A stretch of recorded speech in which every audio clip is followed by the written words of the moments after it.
조갑제 TV 시청자 여러분 안녕하십니까? 2025년 4월 4일 오전 11시 30분입니다. 오늘 오전 11시 22분에 헌법재판소가 피청구인 대통령 윤석열을 파면한다는 선고를 했습니다.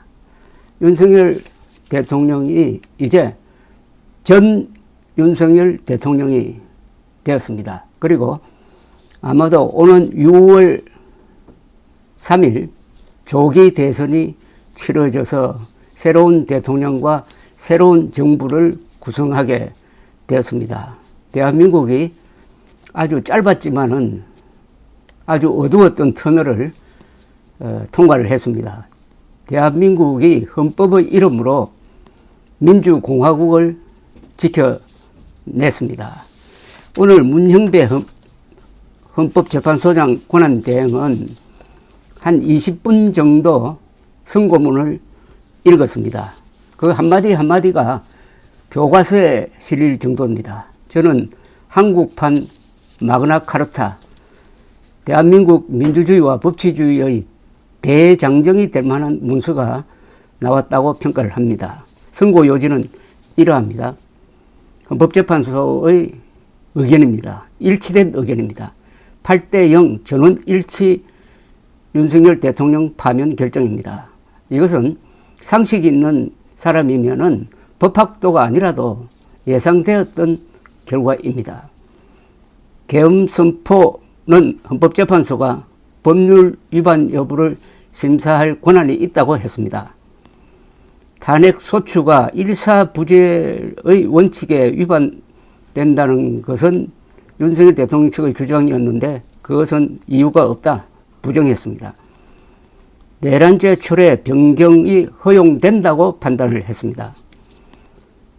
윤 대통령 측이 말한 야당의 전횡으로 중대한 위기 상황이 조성되어서 이게 계엄 사유가 된다는 주장을 부인을 했습니다.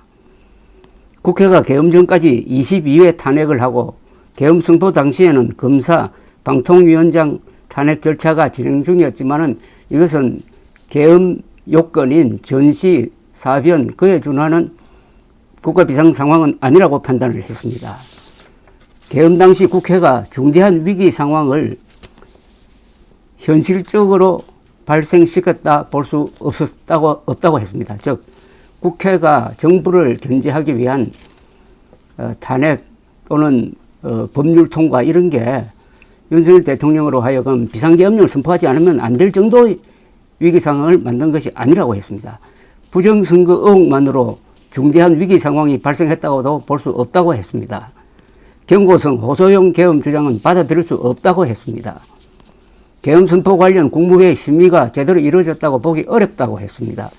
국회 계엄 선포 사실을 제대로 통보하지 않아가지고 절차적 요건이 위반되었다고 했습니다. 윤석열 대통령이 문을 부수고 들어가서 인원을 끄집어내라는 지시를 했다고 판단을 했습니다.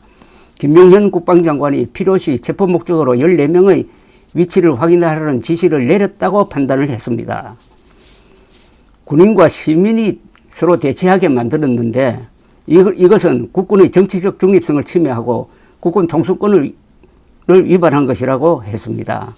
체포 대상에 전 대법원장 대법관을 포함시킨 것은 사법권의 독립을 침해한다고 보았습니다. 그리고 헌법 질서를 침해해가지고 민주공화정에 심각한 위해를 끼쳤다고 했습니다. 윤 대통령 취임 후 이례적으로 많은 탄핵 소추안이 발의되고 헌정사상 첫 정액 없는 예산 감액 시도가 있었지만은 이런 문제는 민주적 절차로서 해결했었어야 된다고 했습니다. 윤 대통령이 국회를 배제 대상으로 삼아가지고 민주 정치의 전제를 허물었다고 했습니다. 총선에서 국민을 설득할 기회가 있었는데 총선에서 졌다면 그 결과를 받아들여야 되는데 그 결과를 받아들이지 않고 계엄령을 폈다고 해석을 했습니다. 헌법 법률을 위반해가지고 국가 긴급권의 남용을 재현했다고 했습니다. 국민 신임을 중대하게 배반해서 용납할 수 없다고 했습니다. 배반이란 말을 썼습니다.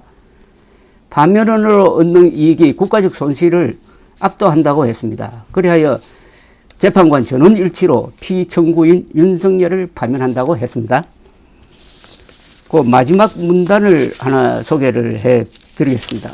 문영배 대행은 마지막 피청구인 윤석열을 파면한다는 그 결론을 도출하는 마지막 문단, 이게 결론 부분이 되겠는데요. 이렇게 문장을 썼는데 이 문장이 상당히 오랫동안 기록되고 기억되어야 할 문장이라고 생각합니다.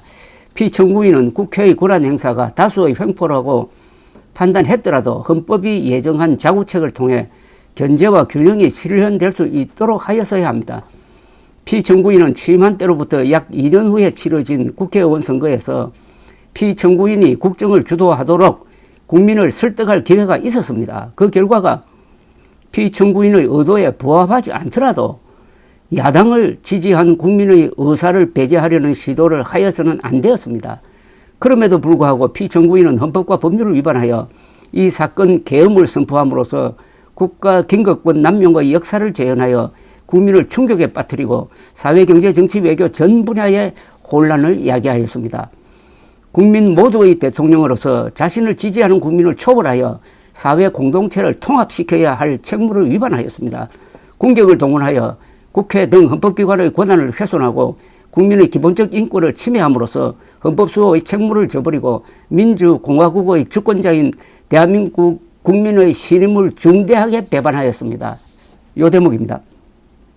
헌법수호의 책무를 저버리고 민주공화국의 주권자인 대한국민의 신임을 중대하게 배반하였습니다.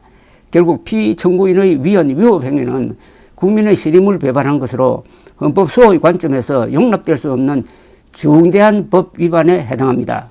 피청구인의 법 위반 행위가 헌법 질서에 미친 부정적 영향과 파급 효과가 중대하므로 피청구인을 파면함으로써 얻는 헌법 수호의 이익이 대통령 파면에 따르는 국가적 손실을 압도할 정도로 크다고 인정됩니다. 이에 재판관 전원의 일치된 의견으로 주문을 선고합니다. 탄핵사건이므로 선고 시각을 확인하겠습니다. 지금 시각은 오전 11시 22분입니다. 주문, 피청구인 대통령 윤석열을 파면한다. 이것으로 선고를 마칩니다. 윤석열을 파면함으로써 민주공화국으로서 대한민국은 재기하게 되었습니다. 감사합니다.